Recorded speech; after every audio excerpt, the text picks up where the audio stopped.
idinlaan qarwaya kumee وأيضاً سلامي صاحبتي دقالي ميل والبقى جوكتان وحرجينا إناد عافمات قبطان كسو دواد الجنرال كيني سعادة سمارة أصحابتو نقو عصبوحان الله نوصار سبسكرايب أصحابتو هرنولو جوكتي سو دوادا وحي فكرة آتهيسان نوغو ريبا كومنتيغا maxaan ku raahdaa gambaleelka furo si aad ula socoto muuqaalada aan soo gali doono soo dhawaada mar kale asxaabteeda waad ku mahadsantihiin sida wacan aad mar walba ii dhiirigelisaan maxaan ku raahdaa sida ciwaanka aad ku soo aragteen waan jecelahay mana guursan karo waa qiso ku dhacday gabar kamida asxaabteeda oo ku nool wadankaas Hindiya waxbarashada halka uu joogto dabcan waxay codsanaysaa in aad la talisaan anigana waxay iga codsatay in aan la taliyo soo waxaan dhahay muuqaalka asxaabteeda u bandhigayo ayaan kugula talin doonaa iyaduna way daawan doontaa asxaabtana commentiga ha noogu reebaano waxyaabaha talinta aad siinaysaan gabadhaas dhibaatada dhanka jacaylka ka haysto jacayl markii la yiraahdo dadka qaar ah dhahay dad Soomaali jacayl iskuma fiicna si ciyaaro aqrinaysa Ronaldo iyo Messi akaate marka ii sheeg maxaan ku raahdaa jacaylku isku fiicannahay jacaylka aad isku fiicannahay said soo maxaan ku raahdaa jacaylka markii la dhaho qof isku fiicnin ma jirto qof aan wax jeclaanin iyo qof aan la jeclaana ma jirto marka ana jacaylka aad isku fiicannahay aad said isku fiicannahay qaara dhidoon Soomaali jacaylka ma isku fiicnidin yaa isku fiicana jacaylka iga daaya maxaan ku raahdaa Messi iyo Ronaldo iga daawadan ciyaaraha hada akhriyo macnaheedu ma ina qalbi adag leeyahay wada jacaylkana dhankaas waa fiiriyaa Brian waxa dhigeystaa hees hadday dadku eegayaan adduunyooyinay tabcaan Allah hantigu filan jacaylka kamid ah Soomahan waaya intaas waa kaftan intaas ka gudubno dabcan maxaan ku iraahdaa gabadhan qisadeeda idin bilaaba waxa rajeynaa inaan soo koobo oo nuxurka aan ka eegno waxa ku nooshaa wadanka Hindiya waxay ka barataa laakiin hadda wax barashada gabagabay ku dhowdahay oo jaamacadda way dhameen rabtaa meesha ay ku baranayso marka gabadhan waxa ii sheegtay in waxaan ku iraahdaa qiso ay haysato oo dhanka familka iyo jacaylkeeda ah marka maxaan ku iraahdaa gabadhan waxa ku nooshahay Hindiya hadda waxay dhahdaa habeenada kamid ah waxa isbaranay wiilka hadda aan jecelahay dhahday soo waxa isku baranay dhahda qisadeeda ka bilaabatay WhatsApp group lagu soo diray WhatsApp groupkaas ayaa wiilka gabadha sawirkeeda u saaran uu ka helay soo waa taqaana dhalinyarada Soomahan luuq u galay markaas uu ku dhahay sawirka ku saaran adiga miya iyo haawa aniga iyo waa ka helay sidii isku barteen jacaylkooda sidii ku bilaabmay soo gabadhan waxbarashada meesha ay ku baranaysay wuxuu sameeyay inuu markaasi waxbarashada ka bixiyo familkeedana iyada waxbarashada way ka bixinayeen marka qisada heesata waxay tahay wiilka waxbarashada ka soo bixiyay xitaa waxay dhahday wuxuu igu imaaday dhahday wadankaasi Hindiya samar oo markaasi qaadanaya asiga wadanka uu ku noolaa waa Jarmalka marka meesha igu imaaday dhahday waxa sal qaadanay dhahdo waqti aad u qurux badan oo maxaan ku raahdaa wadanka si live isku aragna markaas waxa iska barana WhatsApp-ka laakiin markuu igu imaanayo samarkiisa markuu qaadanayo ama xilliga fasaxa ee wadamada Yurub markuu qaadanayo meesha igu imaaday dhahday soo meesha waqti badan ku qaadanay aad kaga helay dhahday asigana sidoo kale uu uga helay dhahday jacaylkeena wuxuu gaaray dhahday aan kala heesano baaswaadyada ciwaanadeena Facebook-giisa Instagram-ka Snap-ka waxaas oo dhan waa hayaa dhahday asigana sidoo kale wuu hayaa jacaylkeena wuu weynaaday dhahday qisada haddana heesato waa qiso aad u xanuun badan dhahday soo waxay dhahday familkeyga ani waxbarashadu iga bixinayeen lacag uu ii soo diraayeen asigana waxbarashadu uu iga bixinayeen lacag uu ii soo diraayay dhageeso baash dhuuxa asiga lacag uu soo diraayay way qaadanaysay waxbarashada ahaan uga bixinaa ana waxbarashada dhan bixinaa familku waxa weydiin oo dhahay familkana waxay u soo diraayeen lacag oo waxbarashada way ka bixinayeen labada lacag buu isku qaadanaysay sida ii sheegtay soo waxay dhahday familkeena aabahay wuu dhintay dhahday ilaaha u naxariisto laakiin hooyaday iyo waxa jiray dhahday abtiyaashay oo guri ku wada nool kuwaasoo go'aankooda ah gabadha markaas soo qaan gaartay ee weynaatay xilliga guurka gaartay in lagu daro wiilasha abtiyaal ee dhaleen waxay dhahday marka 5 gabar ay la dhasheen dhahday shanta gabar ila dhalatay dhammaantood waxaa lagu daray dhahday wiilal abtiyaal iyo habaryaar dhaleen oo hooyo dhankeeda gabadhii anaga dhinaceena ka soo weynaataba waxaa lagu darahay dhahda dhanka familka hooyo soo aabba woo dhintay dhahday dhankaas culays ma naga haysto oo macnaha wiilasha adeerayaashan dhalay mana lagu daro laakiin waxaa jiray dhahda abtiyaasha iyo hooyada isla nool waxay go'aan ku gaareen gabadhi soo qaangaarto in lagu daro familka lagu badiyo dhanka hooyo oo weliba abtiyaal wiilale dhaleen iyo habaryar na lagu daro ani waxaa ahaa dhahday yaraanka guriga ama gabadha ugu yar guriga soo waxbarasho hindiya la igu diray dhahda aniga anaana codsaday waxbarashadaas hindi in la ii daro walaalahay Soomaaliya wax ku barteen ay dhahday waan guursadeen ana u dambeeyay dhahday marka qisada heesata waxa way dhahday wiilkii hadda isjecleen waxbarashada iga bixinay xataa lacag waxay dhahday dheeriyo shopping oo ii soo diray wax adiga qof oo qaba camalo ii biilay dhahday adduun wax ii sameyn ma lahayd dhahday soo wiilku wuxuu ii soo bandhigay dhahday guur inuu guursado jaamacadda gabagabay ku dhowdahay maalinta sas u dhamaato inuu guursado hooyadayna waxay dhahday marka waxbarashada saas u soo dhameyso waxa kugu daraaya wiil abti u dhalay wiilkaasna waxay dhahday anuu isuguya hooyaday marka waxa u bandhigay dhahday in aan jeclaaday wiil oo xiriir oo naga dhaxeeyo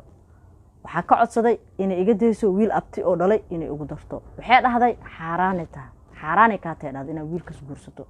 soo waxa lagu daraaya wiilka abtiga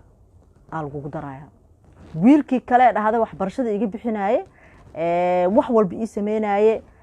maxaan ku raahdaa noloshiisa dhan igu aaminay xataa waxay dhahday 1 second hadaa ka maqnaado uusan joogi karin jaceelku ii qabo darteed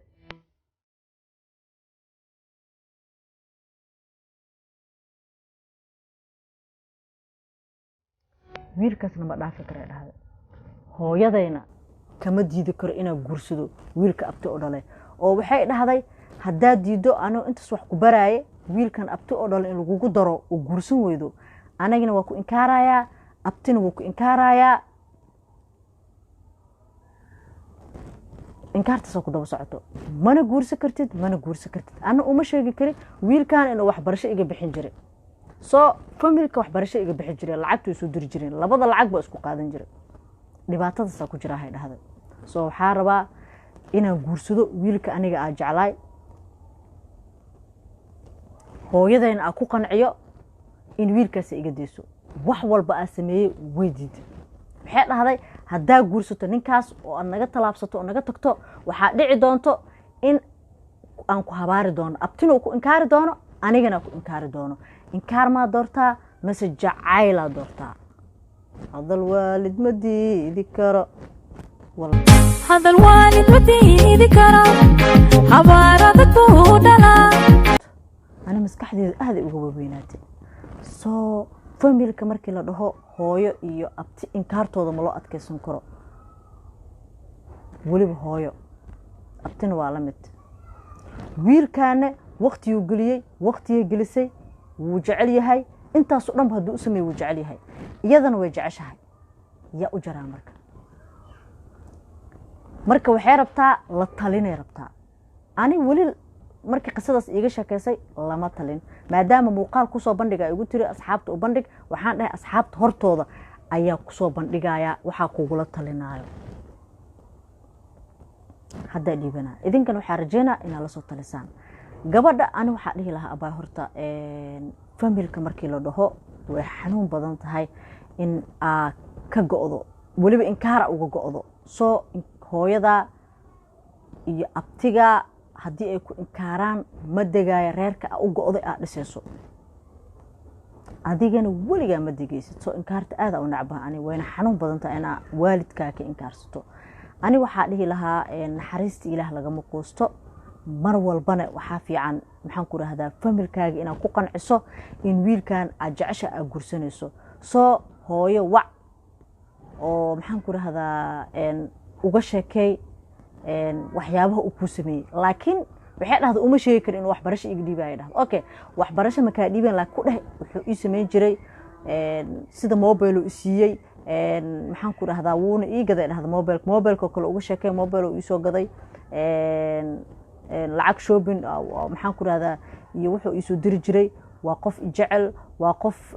محن كره هذا يقول آمني إيشك محن كره هذا هاي بس وديديسة ويلكاس دكتة هاي ووالنا أنت قف كلا وعلى له هاي ويلكاس جعلك نقد أنا كان ملنا ولا كرويل كان كلا أبتدأ لما جعلي وولالكي sidaas maxaan ku rahdaa hooyo samee mar walba adiga ha ka caajisin ina hooyo wacdo oo u sheegto ina wiilkaas jecesha ku celceli wanaagiisana uga sheekay si hooyo ilaahay mar un qalbigeeda muxubuu soo gelinaya soo waxa laga yaabaa inay mar un ku dhahdo iska guurso abtina ay qanciso wiilkaasna aad sida wiilka aad jecleedna aad guursato marka aad mar walba uga sheekay laakiin hal qalad lahayd qaladkaas oo ah marka wiilka aad jecesha aad baranaysa intaas isku dheeraanayseen isla socoteen 3 sano ii sheegtay intaas isla socoteen waxa laga rabay in aad maalin maalmaha kamid ah barto hooyo wiilka aad jeceshahay oo aad macnaha u sheegto in wiilka asxaab aad tiin kadib asxaabta hada ka cabsanayso ina macnaha jecel uga sheekayso maadaama wiilka abtiga lagu daraa horaba lagu dhahay ina asxaab ahaan uga sheekayso hooyo wiilka saas waa wiilkan hooyo u wacwaco maxaan ku rahaa hooyo caawiyo mar walba hooyo u sheekeeyo inay ka hesho ee wiilkan kale ee jeclaata laga yaabay laakiin hadda waba dhacday waa wax oo qoraal waa ilaaha qoray marka aan waxa ku dhihi lahaa rajada naxariista ilaah laga maqoosto ha quusanin hooyo uga sheekay wiilkan wanaagiisa mar walba ku dheh hooyo waa wiil wanaagsan waa wiil saas waa wiil jecel waa wiil adag jecel waa wiil maxaan ku rahaa familkeyga jecel aniga waxa kaaga qariyay in mar hore ku baro waxay ahayd waxa ka cabsanay in hooyo maxaan ku rahaa adiga tashwiish gasho isheeg maxaan ku rahaa waxbarashadeedana ay qalqal gasho oo idhahdaba iska soo dhamay waxbarashada iska soo laabo hadaba jecel iyo waxaas bilowday waxaas oo dhan ay ka baqaayay laakiin wiilkan waa jecelahay hooyo maxaan ku raahdaa waa wiil wanaagsan hooyo waa hadaa waay aniga u noolaanay ma aqaanada wiilkas kale igu darto hooyo ani u maleynaa inaan farxad helayo farxadeeda ma jeclid ma hooyo adi naftaada amal iga soo qaato qof aad jecesha in lagu diido ma jeclid hooyo adiga maxaan ku raahdaa hooyo maxaan ku raahdaa mar walba sasab marka hooyo qanciso mar un qalbigeeda hooyo wuu soo galaa in wiilka aad jeceshahay ay ku guuriso insha Allah sasaarjeena soo ma fiicna mar walba waalidkaaga ina uga go'do nin waliba in kaare ku sii daba socoto ma fahantay marka waalidkaaga qanci saaxiibkaana ha kula dadaalo soo hatta ha isku day inuu waco oo ha ku damiso wax walba ha sameeso laakiin ha ku calaacalo hooyo wiilkaaga kale iga soo qaata dhaho wiilka u guurinayso kale iga soo qaata dhaho marka adiga juhdigaas samee asxaabtana waa rajayna ayagana inay tala dhiibtaan laakiin mar walba waxa ku dhilaay familkaaga dooro soo familkaaga wax kaaga wanaagsan ma fiicno wax kaaga wanaagsan ma jiro haddana hooyo maba ku sii jirtaba soo wiilka adigu wuxuu ku arkay adoo qurux badan oo maxaan ku raahdaa dhalaalaayo iyo ku soo dhameysay hooyo ku soo sameysay soo hooya maxaan ku raahdaa adoo yar taxsiga iyo masaska cunaayo ku soo hadal bartay ku soo nadiifisay ku qurxisay heer gabar wanaagsan aan noqoto hooyo ka dhigtay ma fahantay marka hooyo ma fiicna mar walba in lagu caasiyo aan hooyo aad u jecelahay soo waxa ku dhihi lahaa baayo familkaaga iyo saaxiibkaaga labadaba wanaag ugu kala turjun wayna qurux badan tahay inaa saaxiibkaagana dhahdo cid familkeyga wanaagsan yihiin laakiin ciladaas waa mid jirtay soo hooyo hadii gabdhihii kale ay ku soo dartay niman ay ogolaadeen adigana uu jaceelka saas ku qabtay ku qanci hooyo in dadka isku qalbi ahayn oo maxaan ku raahdaa laakiin waxay sheegtay hooyo in mar walba dhiheysay jaceelka dhan wuxuu bilowdaa guurka kadib saasay dhiheysay hooyo ee ugu dhahday marka ana waxaan ku dhihi lahaa sheeg in jaceelkaaga uu bilowday intaan la isguursan ka hor soo qofkan uu soo jiitay aad jeclaatay marka ha quusanin naxariista ilaah lagama quusto asxaabtana waan ku sugayaa ayagana talinta ay bixiyaan iyo waliba sida commentiga ay ugu soo qoraan insha Allah waadna arki doontaa anigana taladeeda waa rajeynaa inaad daawatay mar walba waxa ku dhilaa ha quusanin inta waxbarashada hadda kaaga dhamaanayso hooyo mar walba wac ha ka quusanin adi mar u isbedelaysa one day u isbedelay insha Allah farxada ku rajeynaa intaas aan jecelahay muuqaalka inaan ku soo gabagabeeyo asxaabteeda jecel in maxaan ku radaa qisooyinka ila talinta dhibaatada haysato in aan la taliyo ama asxaabteeda u bandhigo jecel waxay igu soo diri karaan Instagram-ka oo ay igala soo hadli karaan ay igu soo qori karaan oo igala soo xiriiri karaan waana kana aad u maasantihiin intaas aan jecelahay inaan muuqaalka ku soo gabagabeeyo ورجينا إن السفيعة أولو تلسان قبدان أمان الله